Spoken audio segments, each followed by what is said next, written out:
कान काटना मुहावरे का अर्थ है ऑप्शन ए कनकटा होना, ऑप्शन बी चतुर होना, ऑप्शन सी मूर्ख होना, ऑप्शन डी विनम्र होना। कान काटना मुहावरे का अर्थ होता है चतुर होना। ऑप्शन बी सही है। कागजी घोड़े दौड़ाना मुहावरे का अर्थ है ऑप्शन ए नकली घोड़े दौड़ाना, ऑप्शन बी बहुत परिश्रम करना, ऑप्शन सी व्यर्थ की लिखा पढ़ी करना, ऑप्शन डी जांच पड़ताल करना। बहुत परिश्रम करना, एड़ी चोटी का जोर लगाना मुहावरे का अर्थ है। कागजी घोड़े दौड़ाना मुहावरे का अर्थ है व्यर्थ की लिखा पढ़ी करना। ऑप्शन सी सही है।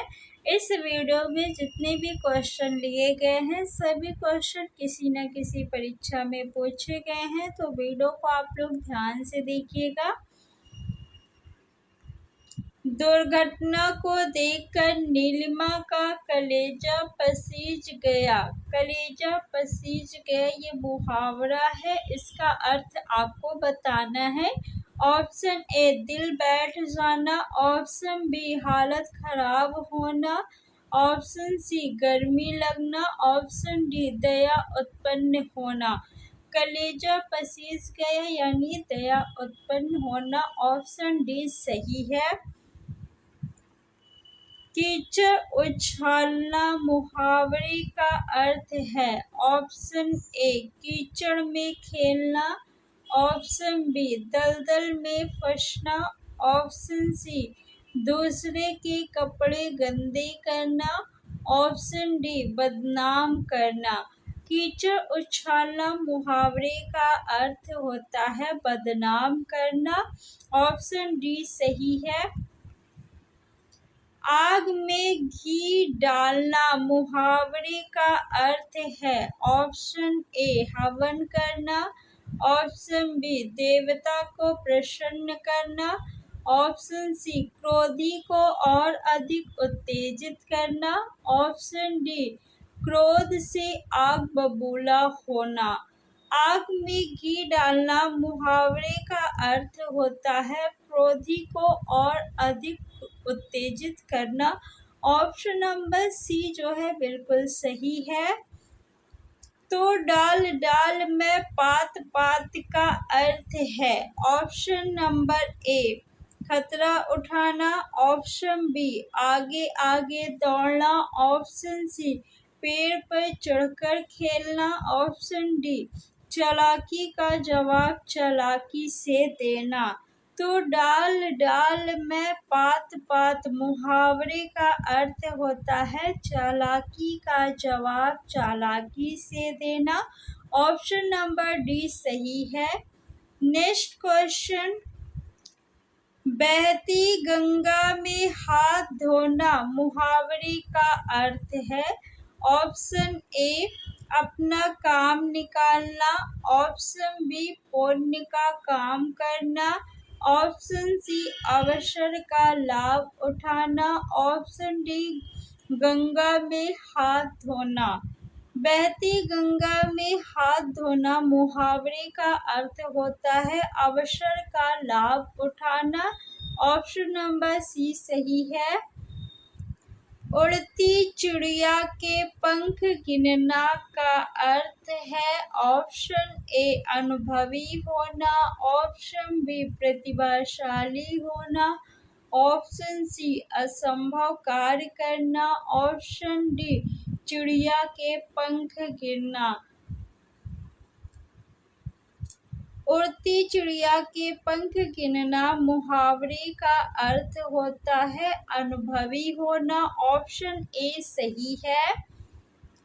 चिकना घड़ा होना मुहावरे का सही अर्थ है ऑप्शन ए घड़ी का चिकना होना, ऑप्शन बी निर्लज्ज होना, ऑप्शन सी समृद्ध होना, ऑप्शन डी मधुरभाषी होना। चिकना घड़ा मुहावरे का अर्थ होता है निर्लज्ज होना। ऑप्शन नंबर बी सही है। आँख का अंधा नाम नयन सुख का अर्थ है। ऑप्शन ए गुणों के विरुद्ध नाम का होना। ऑप्शन बी बुद्धिहीन किंतु पर्याप्त धन। ऑप्शन सी अंधा आदमी गुणवान होता है। ऑप्शन डी एक आँख के अंधे को भी सभी अनुभव हो सकते हैं। ऑप्शन ए सही है।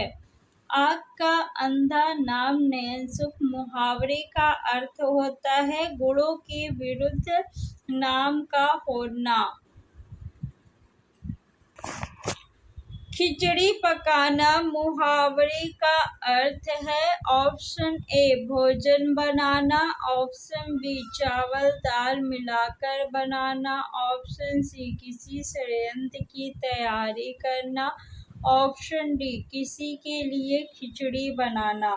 मुहावरा और लोकोक्ति जो होता है उसका भावार्थ निकाला जाता है, ना कि शब्दार्थ। तो ऑप्शन ए गलत है, भोजन बनाना। चावल दाल मिलाकर बनाना ये भी गलत है।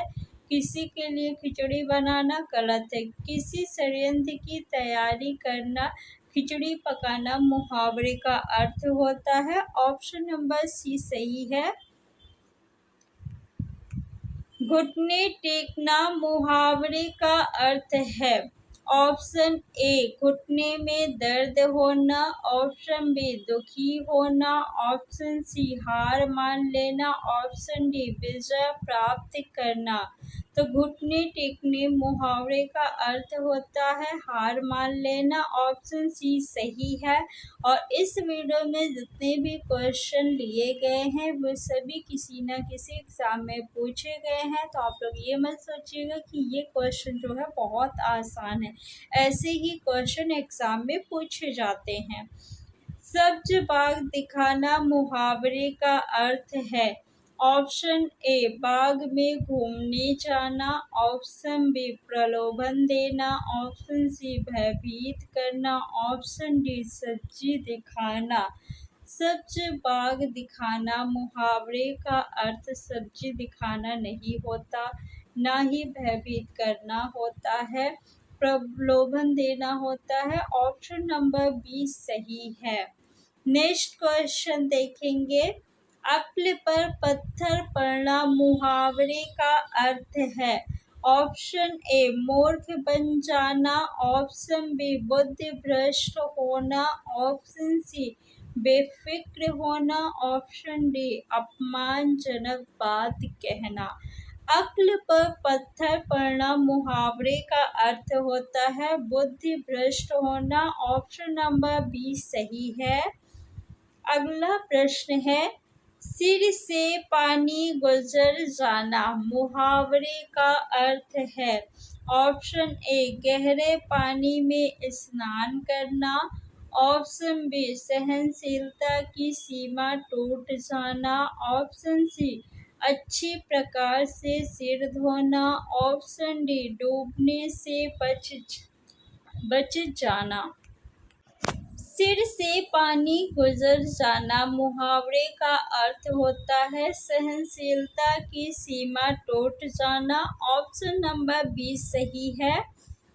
अगला प्रश्न है, सगुण का विलोम शब्द होगा। ऑप्शन ए निर्गुण।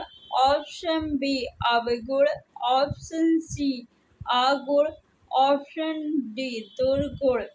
सगुण का विलोम शब्द निर्गुण होता है। ऑप्शन ए सही है। यथार्थ का विलोम शब्द क्या होगा। ऑप्शन ए उड़ान। ऑप्शन बी कल्पना। ऑप्शन सी स्वप्न। ऑप्शन डी विचार। यथार्थ का अर्थ होता है वास्तव, यानी जो चीज वास्तव में है। कल्पना इसका विलोम शब्द हो जाएगा। ऑप्शन नंबर बी सही है। गुप्त का विलोम शब्द होगा। ऑप्शन ए भुक्त। ऑप्शन बी प्रकट। ऑप्शन सी मुक्त। ऑप्शन डी लिप्त। गुप्त का विलोम शब्द प्रकट होता है। ऑप्शन नंबर बी बिल्कुल सही है। विराम चिन्हों के उपयोग से किस बात का पता चलता है? ऑप्शन ए कथन या लिखावट के प्रभाव एवं स्पष्टता। ऑप्शन बी वाक्य गठन सुंदर। ऑप्शन सी लेखक की मनोदशा। ऑप्शन डी लिखावट में सुंदरता। विराम चिन्हों के उपयोग से कथन या लिखावट के प्रभाव एवं स्पष्टता का पता चलता है। ऑप्शन नंबर ए सही है। विराम चिन्ह का क्या अर्थ है? ऑप्शन ए रुकना या ठहरना। ऑप्शन बी बैठना। ऑप्शन सी चलना। ऑप्शन डी इनमें से कोई नहीं। विराम का अर्थ होता है रुकना या ठहरना। ऑप्शन नंबर ए सही है। निम्न में से जंगल का पर्यायवाची शब्द कौन सा है? ऑप्शन ए अनिल। ऑप्शन बी कुसुम। ऑप्शन सी कानन। ऑप्शन डी बहिन। बहिन जो है ये बहन का पर्यायवाची शब्द है, तो ये नहीं होगा। कुसुम जो है ये पुष्प का पर्यायवाची शब्द है।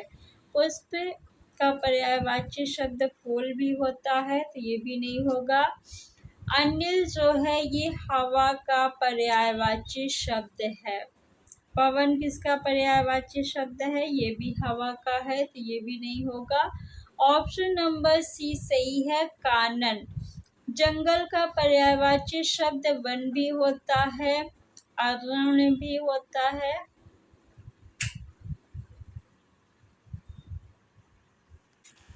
वे शब्द जो धातु या शब्द के अंत में जोड़े जाते हैं उन्हें क्या कहते हैं? ऑप्शन ए संधि। ऑप्शन बी प्रत्यय।